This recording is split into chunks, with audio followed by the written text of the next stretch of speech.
The 17 News at Sunrise podcast is brought to you by Clinica Sierra Vista. Welcome back to the 17 News at Sunrise podcast, where we share your news on your schedule. Working in the spirit of the Golden Empire, this is 17 News at Sunrise. Good morning, Kern County. It is 5 a.m. on this Monday morning. I'm Alex Fisher. In your 17 Crime Watch, a boy in Bakersfield was arrested for making school shooting threats. They were made on social media and directed at Golden Valley High School. Police say the threats appear to be unfounded and posted as a joke. Officers spoke to the boy's family, who claim he doesn't have access to guns. Police still arrested him on Friday because they say falsely reporting an emergency is a crime. There is no word yet on criminal charges.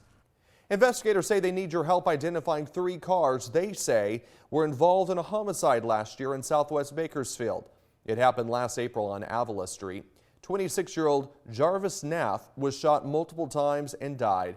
Police say they're looking for a gray newer model Ford EcoSport, a silver newer model Honda Accord, and a silver Chevy Impala LT with a California license plate ending in B386.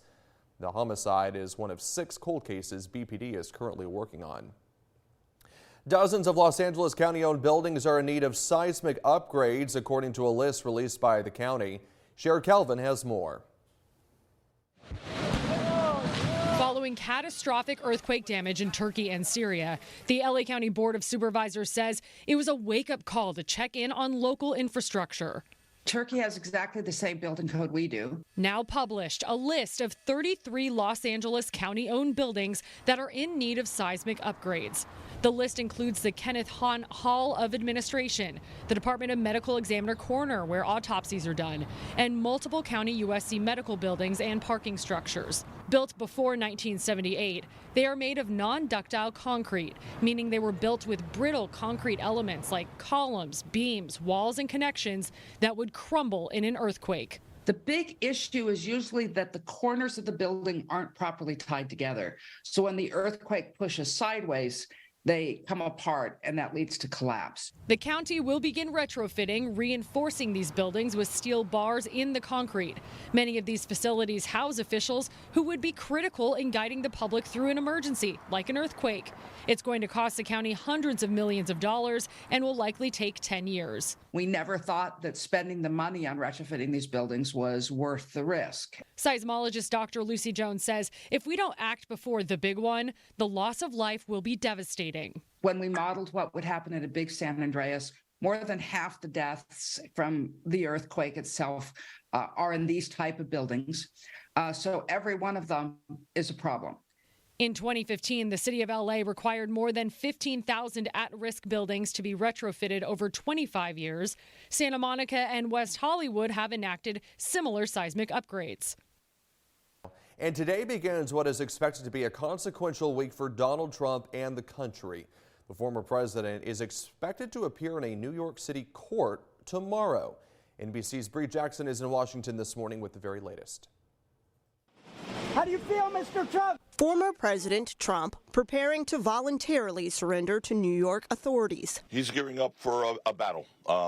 This is something that obviously we believe is a political persecution. Trump is the first former president to face criminal charges. Sources tell NBC News there are about 30 of them related to alleged document fraud. Their exact nature will be unveiled during his arraignment Tuesday. We will take the indictment. We will dissect it. The team will look at every potential issue that we will be able to challenge, and we will challenge it. The indictment is connected to alleged hush money payments made to adult film star Stormy Daniels. This is less about the crime and more about the target. So it has to play out. It's very sad for our country to have to go through this. I would hope and pray that whatever comes forth, that they've done due diligence. The legal fight comes as Mr. Trump makes his 3rd run for the White House. His campaign says they've already raised more than $5 million since he was indicted last Thursday. What they think that they're going to do to President Trump, it's going to boomerang back on them. This whole process of them indicting Trump is a sham. The former president will fly from Florida to New York this afternoon and stand before a judge Tuesday. And after his arraignment in New York, former President Trump says he plans to travel back to Florida, where he will deliver remarks Tuesday night. In Washington, Bree Jackson, NBC News. Here's what Trump had to say about the arraignment. He posted on his Truth Social account that he would be leaving his MarALago home later today and then head to Trump Tower in New York City, where he plans to stay overnight. Tomorrow, Trump will arrive downtown at the criminal courthouse for his official arraignment, where he is expected to be fingerprinted. It is not known whether he will take a mugshot. At the end of his Truth Social post, he wrote, "America is not supposed to be this way." A major crash over the weekend left a 2-year-old with major injuries. The crash happened yesterday around noon. This is off Niles and King Streets in Bakersfield. Police say a car was traveling westbound on Niles when it hit a pickup truck crossing the intersection. However, police say the truck did stop at the stop sign. The truck rolled over multiple times and the car hit a utility pole before it came to a stop. The 2-year-old, severely hurt in the crash, was seated in a car safety seat in the car during the crash. The toddler was rushed to the hospital. No word on his condition. The drivers of both vehicles and other passengers reported minor injuries. In court news this morning, a man accused of sexually assaulting 3 children and who was arrested last month following an hours-long standoff with police has been ordered to stand trial. A judge last week ruled at a preliminary hearing there was sufficient evidence to support the allegations against Anthony Rocha, who is facing 18 felony charges. Police arrested Rocha in February on a multi-million-dollar warrant following a standoff where he stood on a guardrail at the Kern River overcrossing on 24th Street and threatened officers. Rocha is being held without bail and due back in court next week. A woman charged in the shooting death of her boyfriend has also been ordered to stand trial.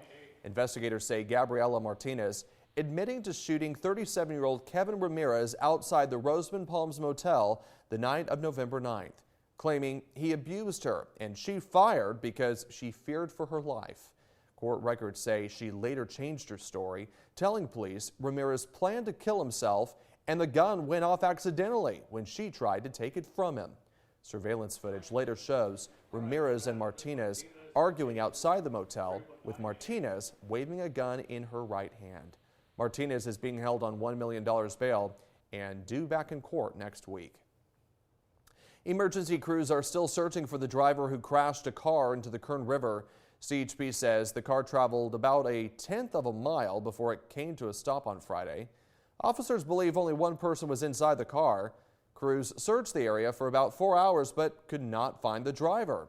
It is unclear if the driver was able to get out of the car before the car landed in the river or if they got lost in the water. We've reached out to the Kern County Sheriff's Office to see if they will be conducting another search. We have not heard back. CHP says they continue to investigate. Governor Gavin Newsom appointed Kern County businesswoman and community leader Raji Brar to the California State University Board of Trustees. Brar is a CSU Bakersfield double graduate. She says she wants to be sure the Central Valley is part of the educational conversation. Her appointment gives the Central Valley a seat at the table in the nation's largest system of public higher education. Brar has held many leadership roles in Kern County, including owner and COO of Countryside Corporation, co-founder of the Bakersfield Sick Women's Association, and president of the CSUB Foundation Board. Making headlines around the state, the California Reparations Task Force met in Sacramento last week to discuss financial reparations to Black Californians.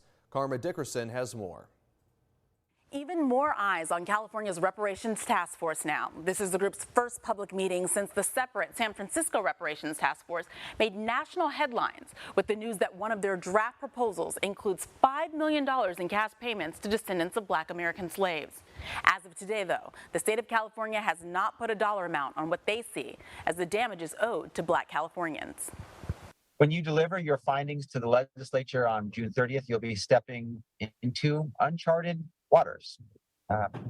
Never has any state government in 400 years of American history embarked on such an expansive effort of truth and reconciliation around the institution of slavery and its present-day effects.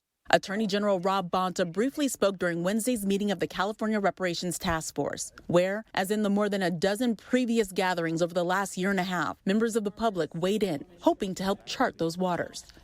I don't want to see, a lot of us don't want to see no universal nothing in that final report. No race-based nothing in that final report. The most common demand from speakers was reparations based on lineage, specifically geared toward descendants of blacks enslaved in America, as opposed to proposals that cover all black people, regardless of when they came to the U.S. I would like you to fight more of the reparations myths and disinformation, especially what's on the web. And I think that people are getting confused what's happening in San Francisco to this California Reparations Task Force. The reparations discussion in the city of San Francisco is separate from that of the state task force. California was not a slaveholding state, but the reparations task force is laying out what they see as specific damage to African Americans in California as a result of slavery. Those harms, according to the task force, continue to impact black Californians in areas like health, mass incarceration and over-policing, housing discrimination, property seizures, and devaluation of black businesses. So as you all probably know, you all have made the news. The headline state it could cost California more than $800 billion to compensate black residents. I would say this is all premature. One of the economic advisors on the task force says they are still trying to estimate dollars amounts of the harms to African Americans. We're not necessarily suggesting that those losses are equal to the reparations. That is the task of the task force to determine.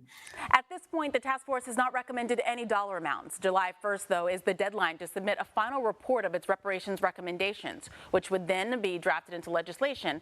Lawmakers would make the final call. The 17 News at Sunrise podcast is a production of KGET and Nexstar Media Group. For more on all of the headlines in today's show, head to kget.com.